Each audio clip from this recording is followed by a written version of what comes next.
I feel that the concept of insurance is ill understood by many people. You know, because insurance is that you're forking out money now to pay for something that might or might not happen.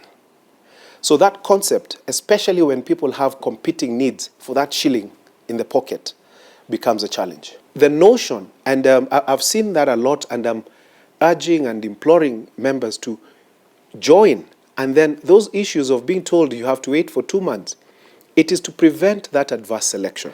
So what we find is that because you have a need, now you know I need dialysis, I need to look for 15, 20,000 shillings every week for dialysis. So where do I do this? I can't remove it from my pocket. Oh, let me go buy insurance so that it can pay for that.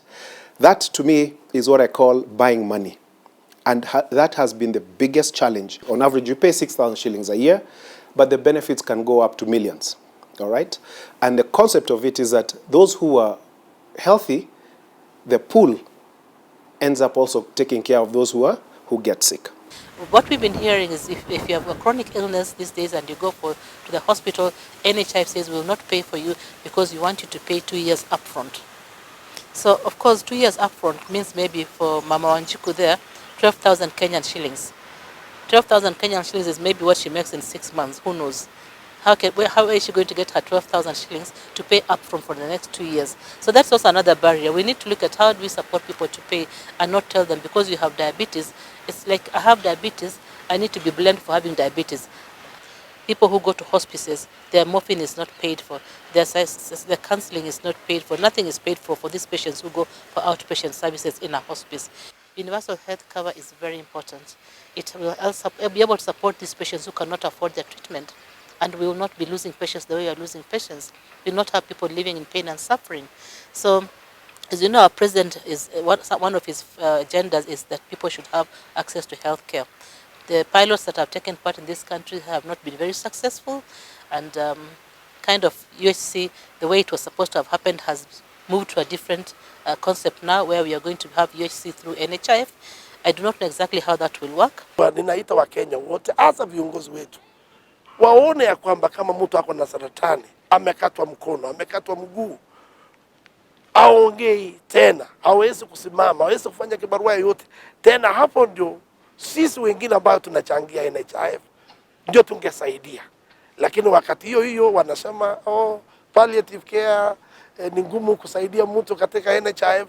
Hii magonjwa ya muda mrefu hujui na hayako katika mkononi mwetu kama wanadamu kusema huyu anaaga, huyu haki, na wale wanaaga kwa accident sasa, na tumepatia bima. Sasa bima lazima ikuwe ya kila moja.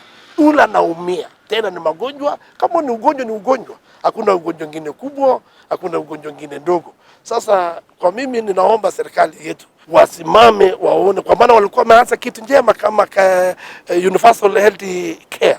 Wangeweka watu ya palliative mahali pale, kwa maana hawa ndio wako na shida zaidi. It's a harsh reality that the communication aspect of medical care is deficient in many cases. I'll probably blame it on number one, on the training of healthcare workers. Well, if I was reference to my own training as a doctor, probably not much was paid around communication, like or breaking bad news or breaking difficult news to patients.